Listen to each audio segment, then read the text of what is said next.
like thinking on the fly here because, first of all, what is a story even? Which is pretty broad. Stories are, what a story is a pretty broad idea. I think it's more than just a chronology of events. And so when you ask a question, I think a lot of the times the default is to just share a chronology of events. And so a history is not a story. Something actually has to happen. So maybe there's a problem or a transformation or a pivot or a lesson learned or something along the way. So I always like to kind of start a story idea with a moment. And then the story kind of it gets built around that moment, right?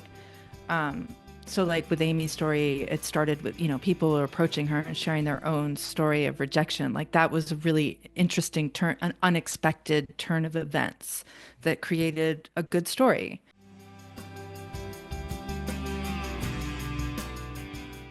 Hello, and welcome to Student Affairs Now. I'm your host, Keith Edwards. Today, I'm joined by Lisa Gerber, who's the author of her new book, The Power of Story. Lisa is a story strategist and communications expert who works with purpose-driven leaders to help them communicate to connect. Through storytelling, leaders build trust, alignment, and understanding. She helps leaders develop a storytelling habit and increase their influence. I'm really excited to learn from Lisa and her book, The Power of a Story. I'm especially excited because we're going to be launching a new format for Student Affairs Now episodes called Here's the Story. That will be short episodes that will feature one person and a great story. I'm joined today by Neil Golemo, who will be one of our hosts for this new format. Today's conversation will be a beautiful entry point for those episodes. More from Neil and this new format here in a little bit. Student Affairs Now is the premier podcast and an online learning community for thousands of us who work in, alongside, or adjacent to the field of higher education and student affairs. We release new episodes every week on Wednesdays. Find details about this episode or browse our archives at studentaffairsnow.com. This episode is sponsored by Evolve. Evolve helps senior leaders release fear, gain courage, and take action for transformative leadership through a personalized cohort-based virtual learning experience. And today's episode is also sponsored by Simplicity. A true partner, Simplicity supports all aspects of student life with technology platforms that empower institutions to make data-driven decisions. As I mentioned, I'm your host, Keith Edwards. My pronouns are he, him, his. I'm a speaker, author, and coach, helping higher ed leaders and organizations empower better tomorrows through better leadership, learning, and equity. You can find out more about me at keithedwards.com. And I'm recording this from my home in Minneapolis, Minnesota, at the intersections of the ancestral homelands of both the Dakota and the Ojibwe peoples. We've got Lisa and Neil here today. And Neil, we're going to begin by you. Just tell us a bit about you and a bit about Here's the Story. And we'll hear a little bit more about it in a little bit. Hello, howdy. I'm coming at you from down here in Galveston, sunny Galveston. And about me, I'm just a simple country director of campus living and learning with a dream, Keith. And that dream is to be the last white guy I know without a podcast. So we're really excited about Here's the Story. It'll be me, JT Snipes, and Helena Gardner. Uh, if you know him, you know him. And basically, we're going to try and tell the story of the lived experiences of folks in higher education, especially in student affairs, because what we do is really, really interesting, but I don't know how many people know about it. So we're going to try and fix that a little bit. Yeah. I'm really excited you shared this dream over dinner that we were having in New Orleans at an ACPA conference. And I thought it was such a good idea. And then a long time later, I was like, we should do that for Student Affairs Now. So thanks for sharing your idea and moving it forward to making it happen. I'm really excited that the folks you'll be bringing in and hosting, giving an opportunity to share their stories. I think that'll be really great. And JT and Helena joining us as well.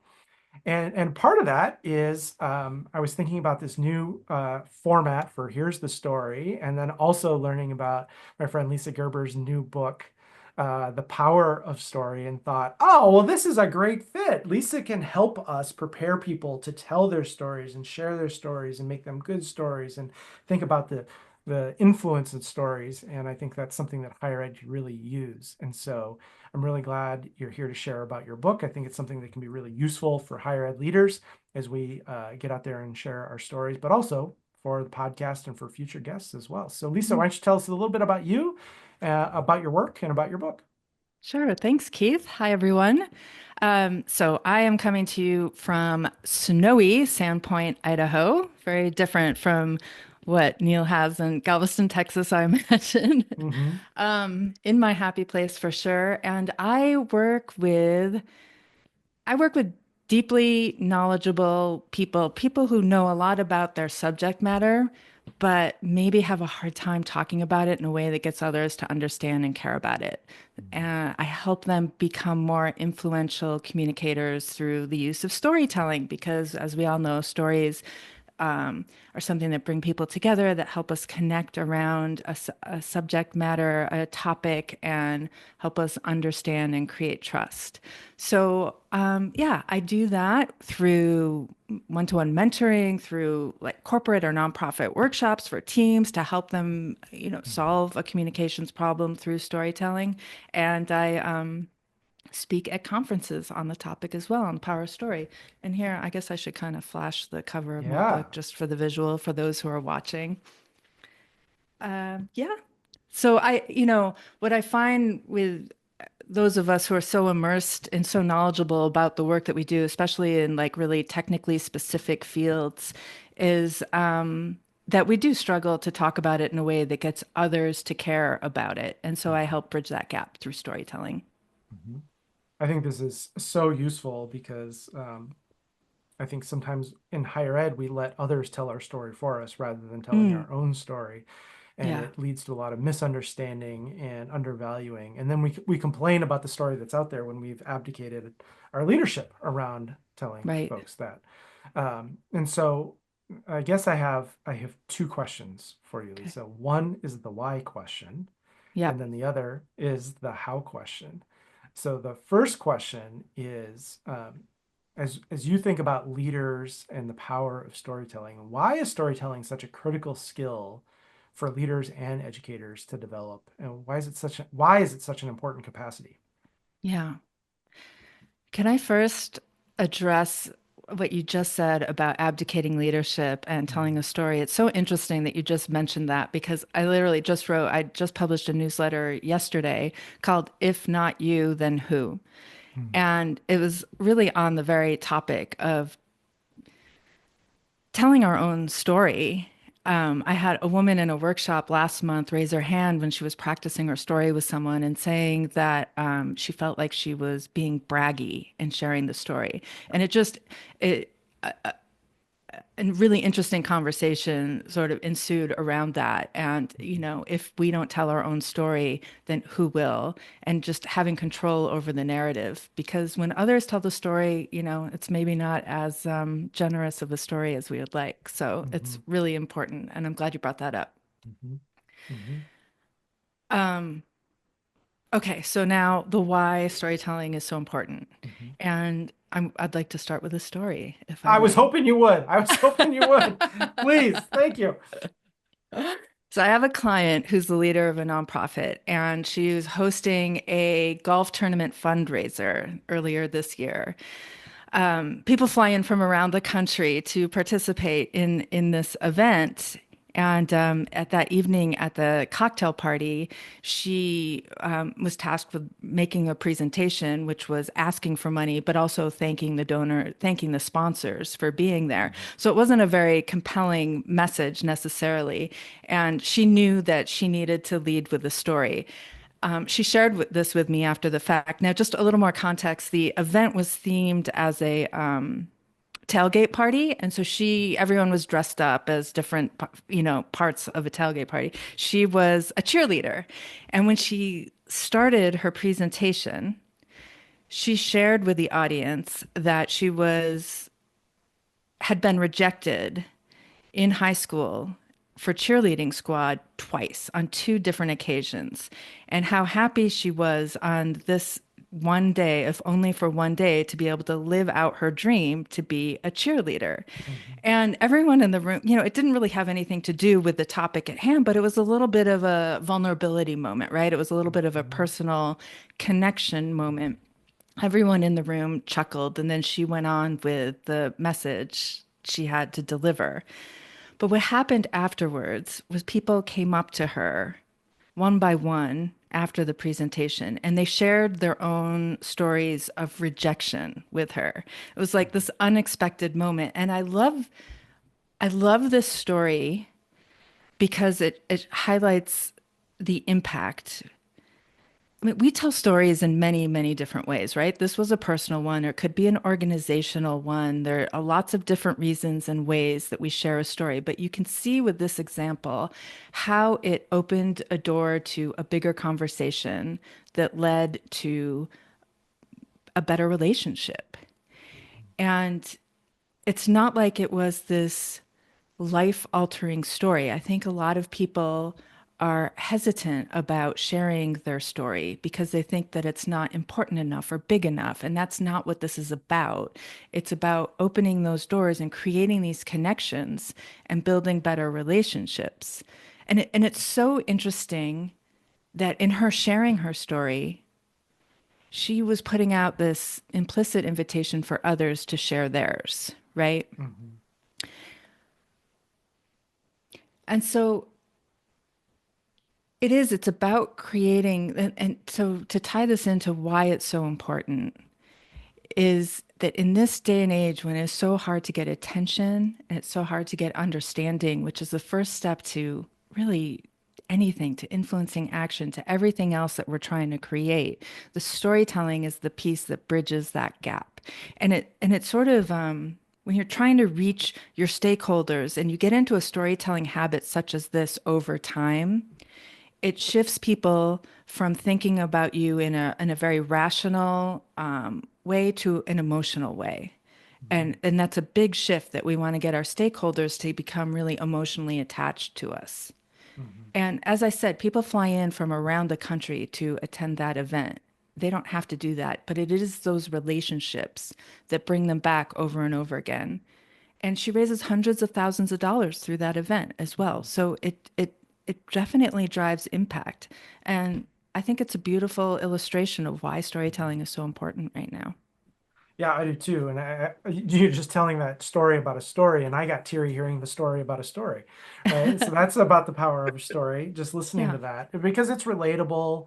You identify with it. I was never rejected as a cheerleader, but I was rejected for other things. So I'm putting right. myself in the story. And now all of a Exactly. sudden she feels like, oh, we've had a shared experience and I want to connect. It also takes some of the pressure off this, thank you for your donations and please give us more, right? It just puts Exactly. context. And I imagine that story, I don't know what the actual length of the story was, but gosh, it could have been 30 seconds.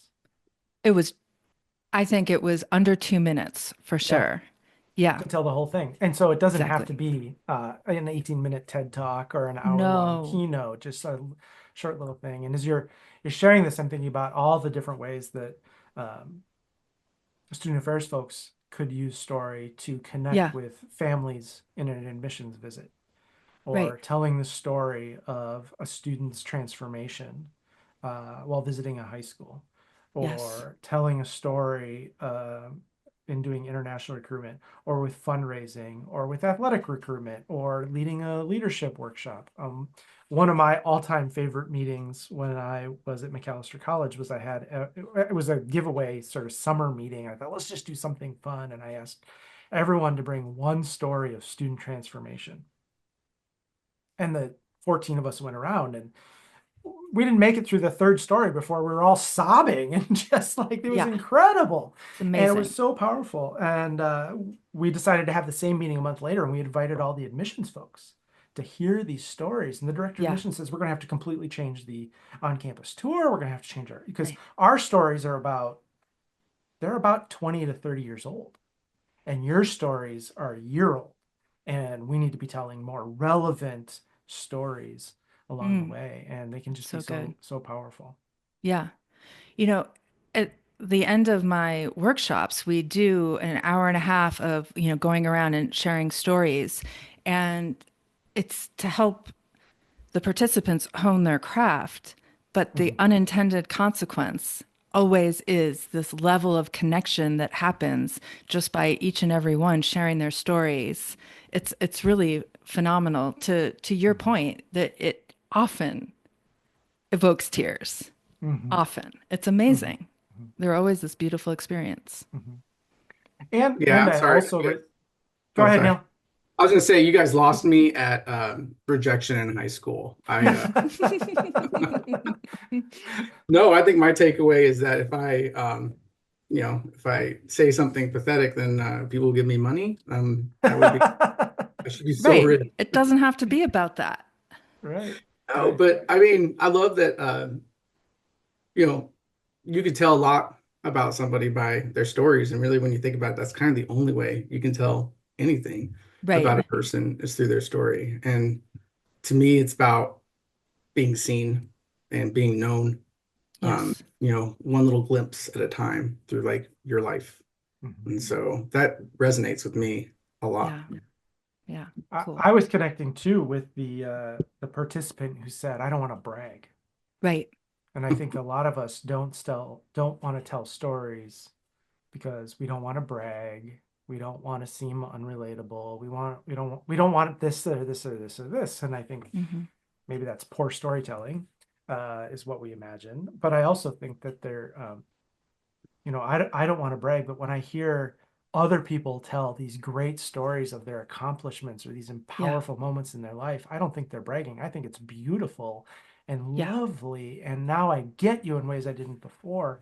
Um, Yeah. so I think that can be really helpful. Yeah. Well, it's about the intention in your story.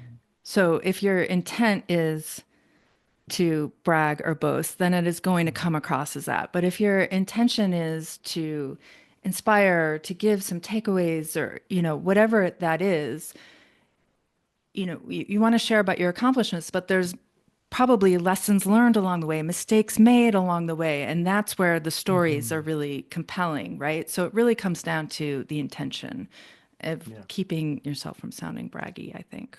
Well, we're moving into a bit of the house, so let's move into a bit Yeah. of the house. So, if folks listening to this conversation go, okay, I've told some stories. I can see how this is compelling. It fosters connection and relatability and could be useful. And maybe Neil's high school trauma could lead to some fundraising. Um, um, but how do we do this? You talked Okay. about the craft and honing Yeah. their craft. How do we tell good stories?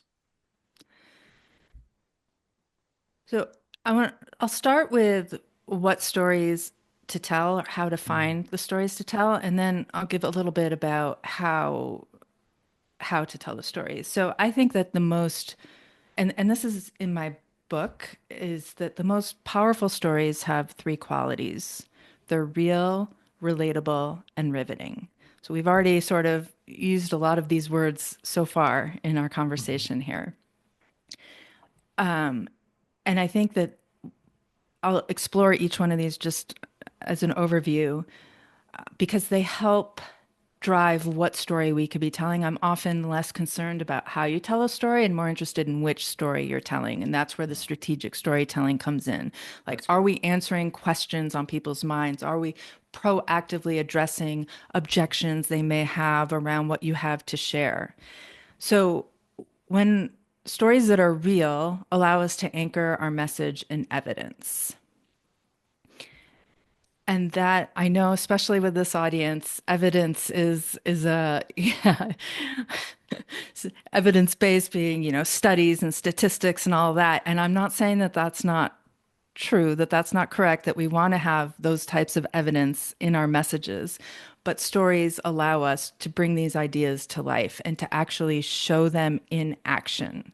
And so it helps us make meaning out of words that people can have different interpretations of. And it helps us, yeah, just bring an idea to life. Mhm. When we are relatable, we help put it put our message in their frame of reference. We help them see an idea or message through their own perspective, through their own interpretation. And riveting, I love this one because riveting is connecting our stories to purpose. So if we look back at the story of my client, her name is Amy, her story was not about being a cheerleader. It was about rejection. And that was the thing that attracted people to her, that brought people to her. And so when we connect our stories to purpose or to each other, that becomes very riveting, right? Riveting literally means to fasten, and that brings the right people, not everybody, to you. Mhm. So those that combination helps us be really effective at storytelling to kind of think through those things. Do you ha before I can keep talking, I can go into the sort of how we craft stories, but I just wonder if that was a good overview because obviously I have a whole book written on all three of those words, so I could go Yeah. on and on forever. Yeah, and I just think for our audience, there's the real, relatable, and riveting, and Yeah. uh, Yeah. that's pretty central. And I think it's three R's, so it's super memorable, Yes. and it's super helpful. Neil, what were you gonna add? Well, I was just going to say that, like, the riveting is like, why should I care? Out of all the Exactly. things that we can pay attention to, all the things we could perceive, why should I perceive this? And Yep. so it makes perfect sense. Mhm. So, That's exactly it. So if when another way to look at all three of those is when we're real, we make it personal. So either personal to us, personal to them, or it's personal in the language and the words that we use. When we're relatable, we make it matter to the audience that we want to reach. And when we're riveting, we make it better. Mhm. And that's the so what? What's in it for them? There's always has to be, and this also goes back to the your question about being braggy and boastful.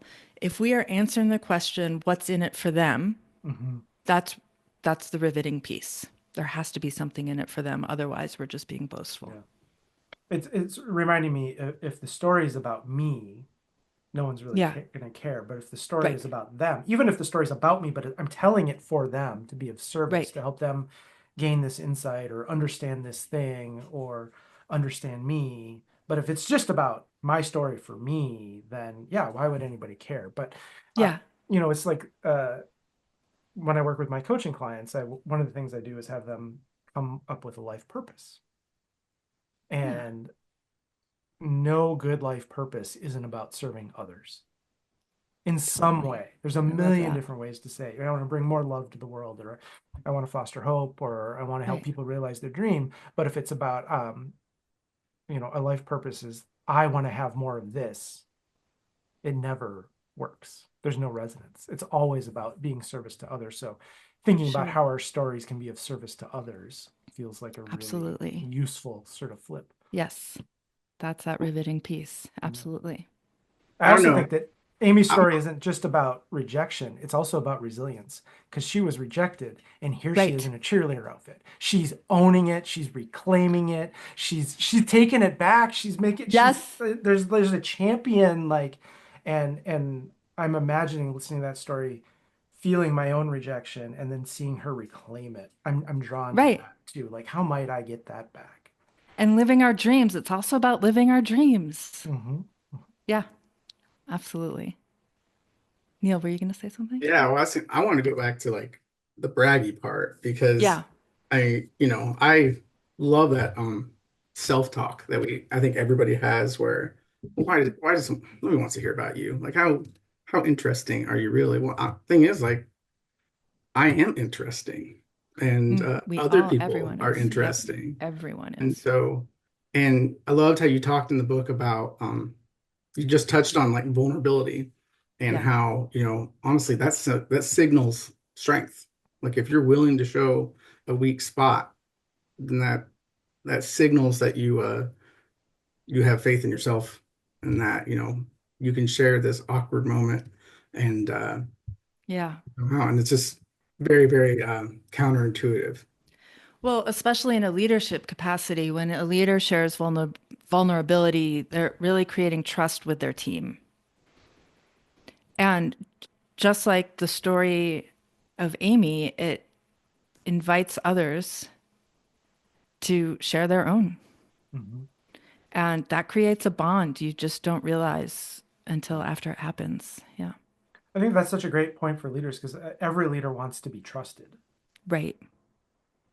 and they should. And they feel like And they have to put up this front. right, they have to be perfect. They have to know all the answers. They They have to be never make a mistake. strong. They have everything Right. down, right? And we don't Right. trust those people No. because it's not real, and we don't believe it, and we don't think they. But Right. that notion that if you want people to trust you, Right. share that vulnerability. Tell them about the mistake you made and how sorry you were. Yeah. And when leaders do that, people go, "Well, I'll follow you anywhere." But when they never make a Exactly. mistake and they know all the answers and they're certain about everything, we just go, I don't buy it. It also gives a little permission for their team to take risk in areas if otherwise they won't. They'll just, Mhm. do the bare minimum, do what's expected of them. But you want to have if you want to have a culture where people are innovating and trying new things, there has to be a little bit of vulnerability and a little bit of acceptance that mistakes might happen. Mhm. Hmm. I think mistakes are great, honestly. Yeah. Where the learning happens, Yeah. you know. Yeah. So we never can't fix things you did perfectly. Like you fix the things you mess up, and Right. I love that. Like remembering that, we're all kind of becoming, right? Yeah. So Absolutely. for Yeah. us in higher Uh, education, I was gonna say, like, I loved how you talked about how you know, life hates a vacuum, and if we don't tell our story, other people will tell it for us, Yep. and they will Yes. fill in their gaps, and they're going to use the models they have of like seeing out in the world, and Mhm. so if you're a boss that doesn't share about yourself and doesn't give yourself a chance to be known or seen, they're going to just paste whatever idea. They're going to do the most human thing ever and paste whatever idea of a boss. They're going to You create their have to own tell it. stories. Yep. Mhm. Yeah. And they're not always very kind Mhm. in the vacuum of a story, for Mhm. sure. Well, Lisa, I want to hear a little bit more about the how of the story, but Yeah. maybe Neil, you can tell us a little bit about this podcast format because I think Lisa can be really helpful uh, to future guests in this. So, do you want to tell us a little bit more about? It's not going to be a separate podcast; it's going to be a separate episode format. So, tell us about here's the story. So, you know, I've been hiring people for 18-ish, 19-ish years, and one of my favorite questions to ask anybody, especially um, in our housing context, is how do you explain what you do to your grandma or to Hmm. somebody who has no idea what it is? Because I think you can tell a lot um, about somebody about how they, because nobody really knows what we do in higher ed. I think a lot of folks just assume we do a lot of pizza parties and you know a lot of just finger wagging, and that's not accurate, and it's not right. And so really what we wanted to do is we wanted to highlight that experience because everybody who works in higher education has like a story, like they have that one story for that book they're never going to write, right? And so we really kind of wanted to just do that. One of my favorite things about uh, going to a conference, for instance, is seeing old friends and sharing stories about your life, and like you're never going to believe this one. And so uh, we are just trying to put that on celluloid, if you will, and trying to get them out there. And I think there's going to be a lot of community in that. I think there's a lot of people who are going to feel Yeah. seen because yeah. And then the other thing is our primary, idea that we're going for is joy. Um, Nice. I Keith, love you that. said the other day, and I still think about, or you said it a while ago, and I still think about it. When was the last time we saw good news in the Chronicle? And, we're kind of in a place now where A lot of people are wondering, why do we do this? Like, why do I do this? And the thing is that there's a lot of joy in this. It's a delight to be around young people who are all potential and just playing a part in that. Like, that's amazing. And I think it's very, very Mhm. easy to forget that. So we're gonna fix that basically. Well, and these are going to be short episodes. We're going to try and keep them under 30 minutes. And when we release them, instead of a regular episode, we'll release two of them that will be out there. And you're going to invite people in to tell their stories, right? To share a story and make some meaning of it. Um, what is it Yeah, that you and wanted to ask Lisa here to be helpful? Or what other context do you want to provide?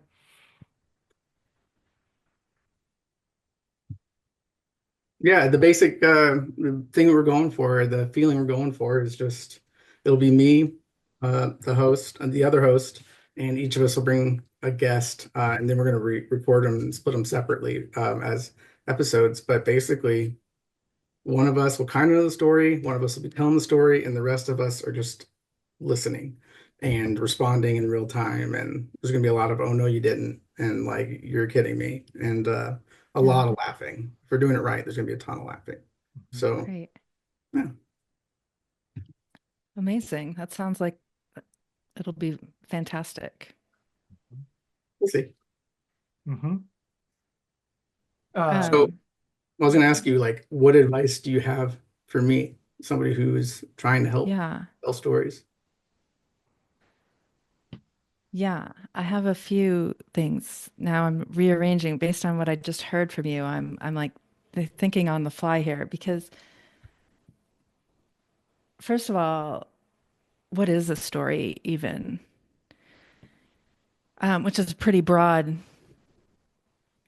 Stories are, what a story is a pretty broad idea. I think it's more than just a chronology of events.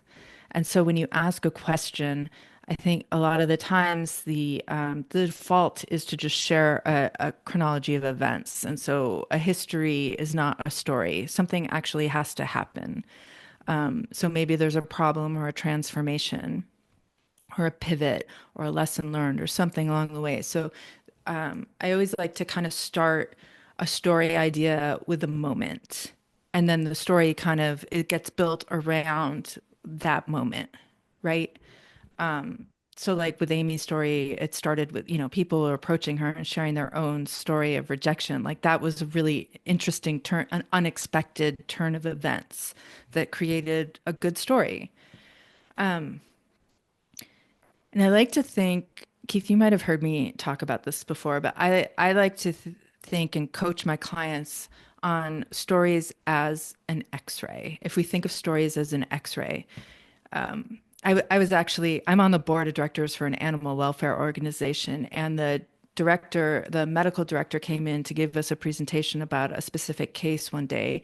And she shared with us an x-ray of a dog that had come in that they had taken care of and showed us the broken bone Mm, x-ray. okay. And I thought that was so fascinating that and I was so thankful that she shared an x-ray and not the actual picture of the dog, right?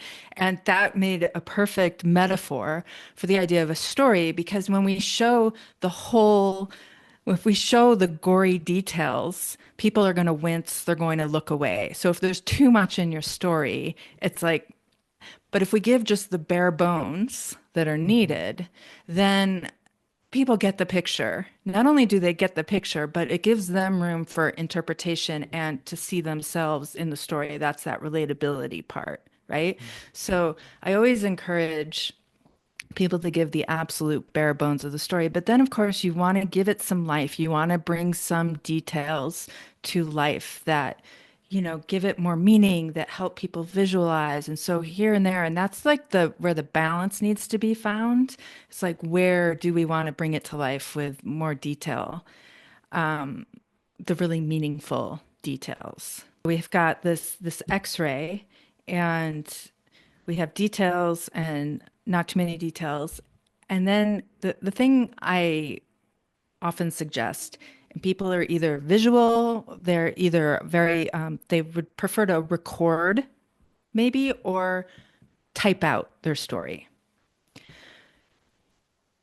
And what I hear a lot is when people tell me that they're not good at storytelling, is that that's not the case. We're all storytellers. Humans are inherently storytellers. It's just, I find the problem is that you've just stopped working on your story too early. It's still in a draft format. And to get everything out on either paper or record it and then work on it. Stories take a lot of work, just like we work on a report or we work on an email and we edit it. I think we take for granted that, oh, we're just sharing a story so we can wing it. Mhm. But I really encourage practicing it. So then look at everything that you have, whether it's recorded or written out, and then go back to this idea. Do I have just the bare bones? What is not necessary? What don't I need? Just because it happened doesn't mean it needs to be in the story. So what can I pull out and where can I bring something to life? And then you start practicing it on someone that you trust, someone that you know that will give you good feedback, and you modify it from there. I feel like you're attacking me right now, actually. Like I get it. I get it. Get to the point. Yeah, Land the plane. But definitely get to the point. Yeah. And and actually, that's a really good point on that point is what is give the most thought to the opening and the closing. So what's the first sentence and how can you somehow make it enticing? And the first sentence is often the last piece that you craft of your story because you want to see what the whole story looks like. And then how can you lead into it in a way that is anticipatory for your audience? Mhm. well, I think I'm really one of the things I'm really excited about is, in theory, these are going to be stories that they've told 100 times. Like everybody has, Yes. that story, and so just sometimes it might just be like the fish gets a little bit bigger every time you Mhm. tell it. But no, I'm Hmm. really Hmm. excited because we will be hopefully getting the stories and choosing them based on the story themselves.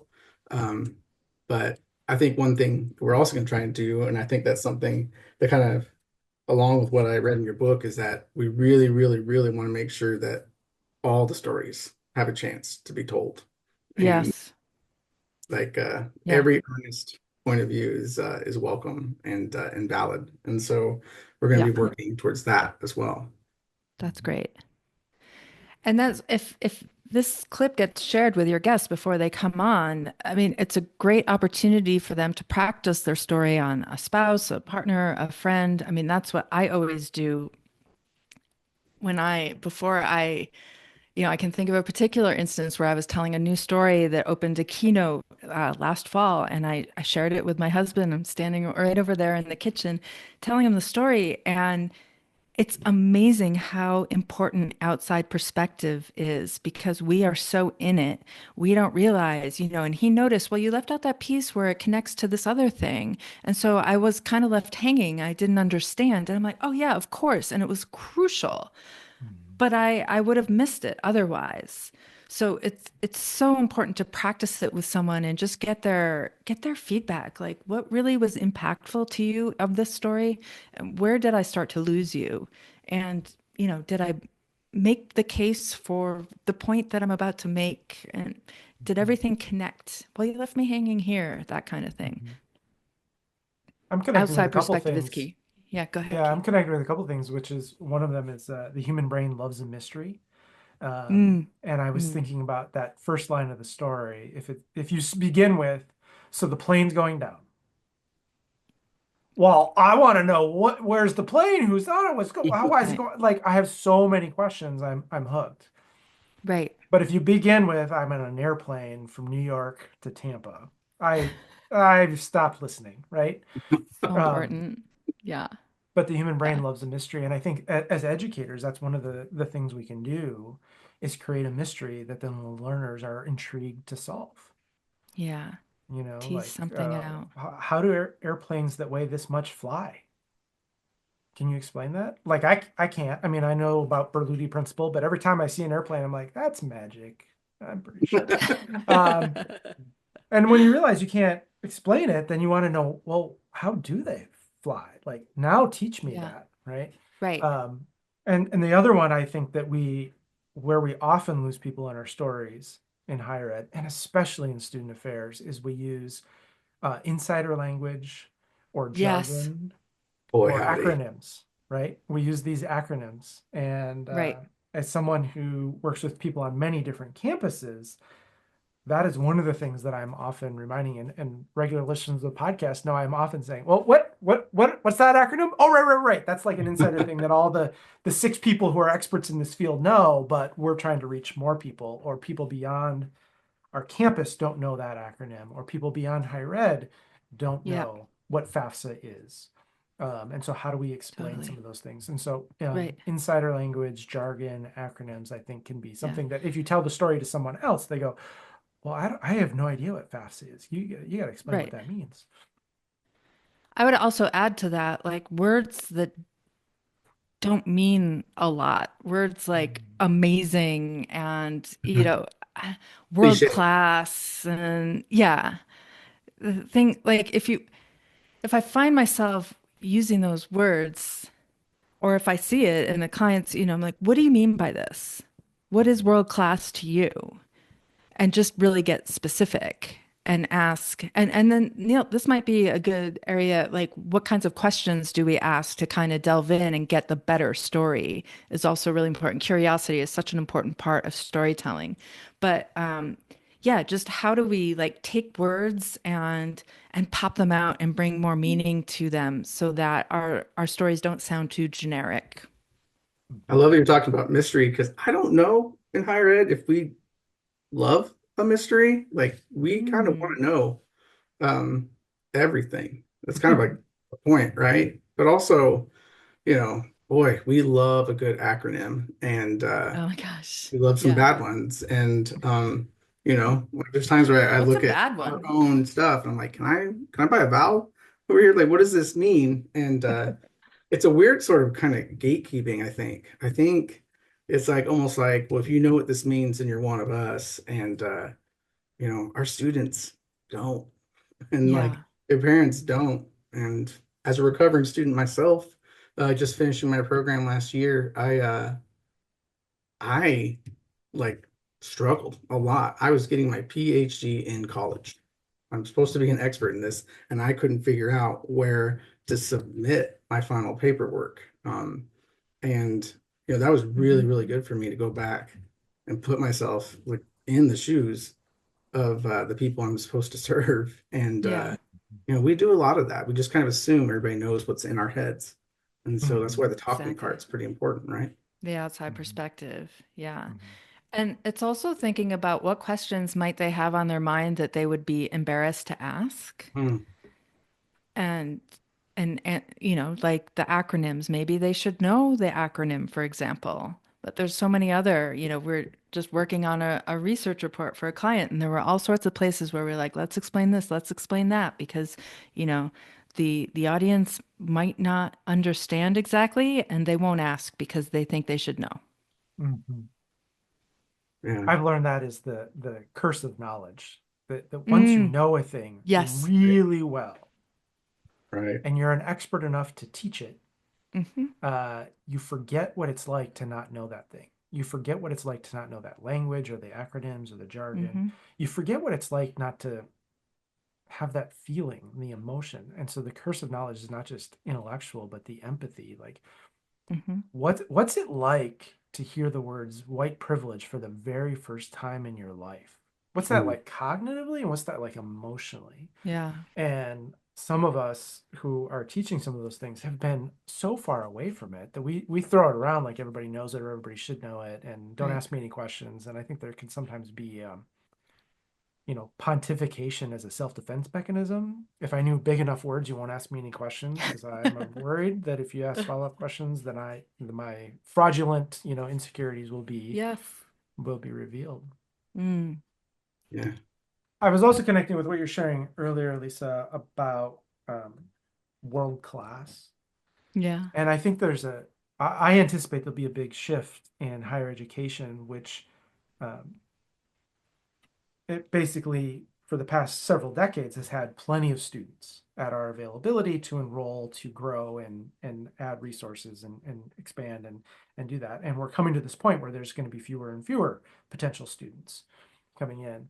And I think what I anticipate was when there's plenty of customers, then how many institutions have said is that we're the same as everybody else. We're the same as the University of Minnesota. We have just as many student organizations as they do, and we have all the majors that they do, and we have all the things that they do, and we have all the things that they do. And this small school is just like all the other small schools you've ever heard of, and we have everything that we're kind of keeping up with the Joneses, right? Yeah. And I think as there are fewer potential students, I think what will distinguish us is not how we're the same as everybody else, but how we're different. I mean, Neil's on a campus that has a ship for a classroom. Cool. Right? That's really unique.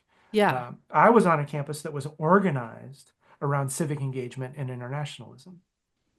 And saying we're just like everybody else wouldn't have really helped. But to say, if you come here, here's the thing that really makes us different from those places and those places and those places. But then you're not for everyone. And I think what we've tried to do is we try to be all things to all people. And really, as competition for potential students increases, I think we're going to say, this is what we are. And if that's what you're into, boy, are we the place for you. And if you're not, there's a whole bunch of other places.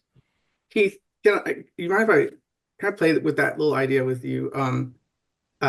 Is it so much that we're saying we're like everybody else, or is it like we're kind of higher education really loves like prestige, and we love all the signifiers that come with like we are important. This is a big deal.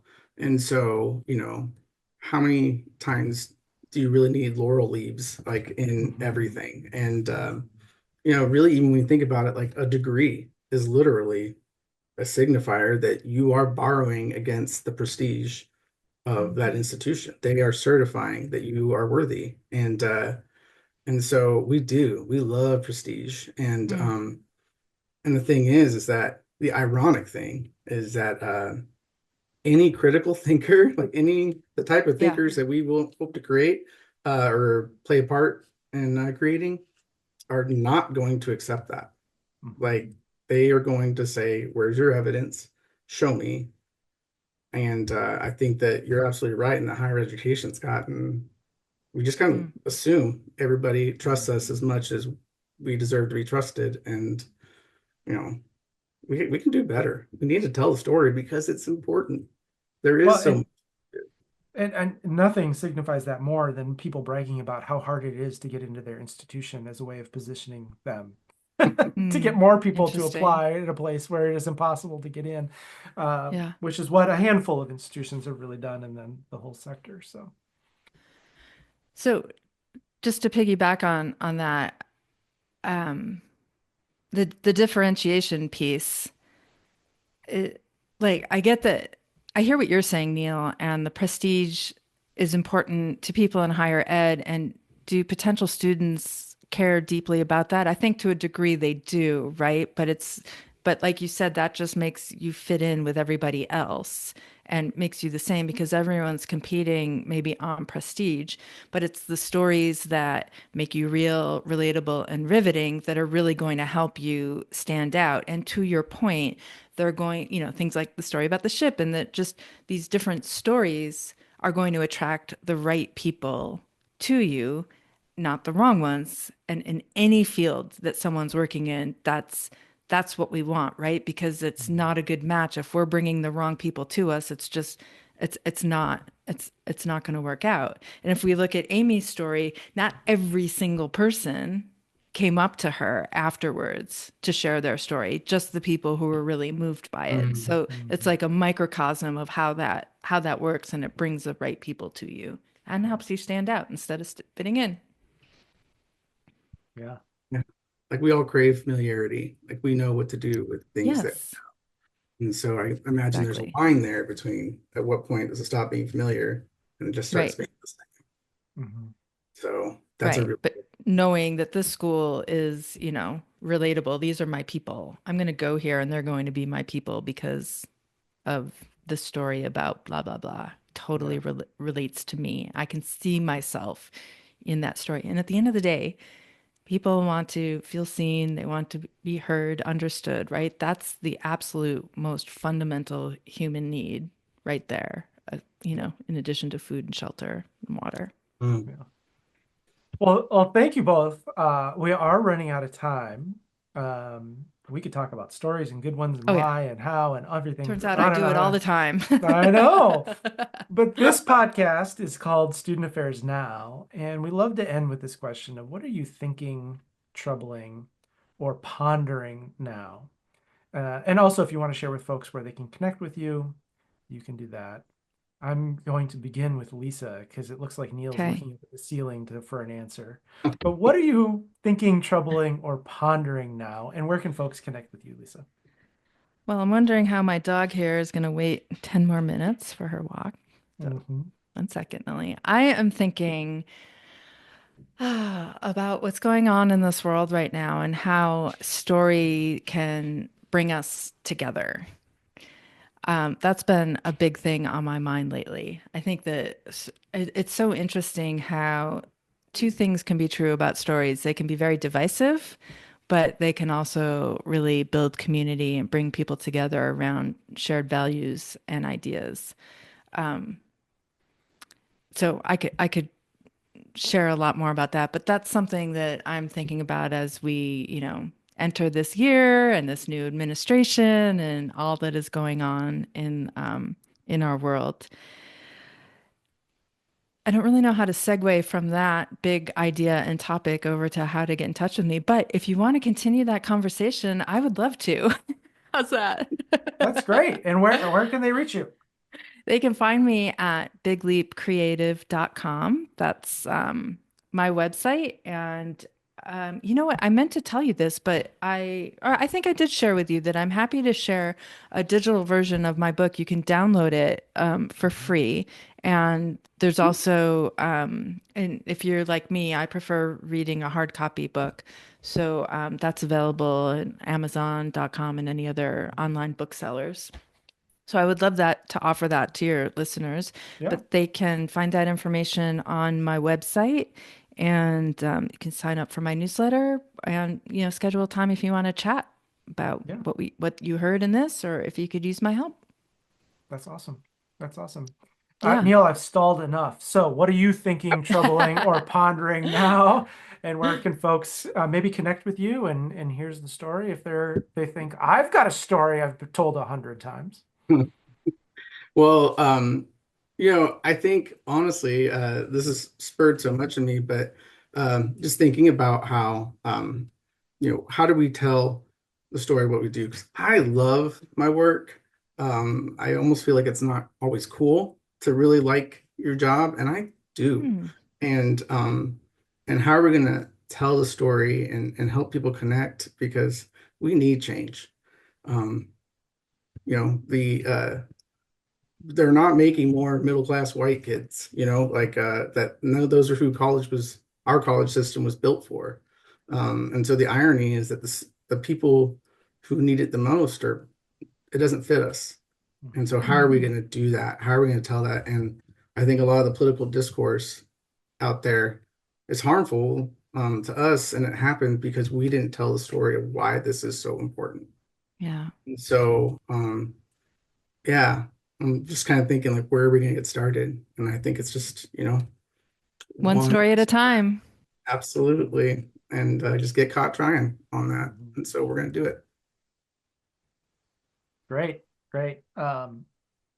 Yeah, thank you too. This has just been terrific and helpful and inspiring. And I'm really excited about this new format for Here's the Story because I think just the nature of this podcast is we invite authors like Lisa on and we invite panels of scholars who've devoted decades to studying a thing. And there's really good reasons for that. Um, but it leaves out other voices. And I think Here's the Story is really an opportunity to bring a lot of the Yeah. voices who might not be seen as experts or have expertise or have decades of experience or student affairs legends or written a book or have, a whole history that there are folks out there doing amazing things with amazing stories. And this is a chance to highlight some different voices. So I'm really excited about that. And Lisa, thanks so much for your insights on the why and the how of stories. This will be so Thank useful, you. and I think useful for folks who join this podcast. But I think I'm thinking a lot about higher ed leaders, vice presidents and chancellors and presidents, and the call to them to lead and to do so better with stories. Yeah. Neil, do you want to share how folks can get in touch? Yeah, that would have been nice, right? I'm somebody you actually can find on LinkedIn. I love LinkedIn. Oh, yeah. And Me so too.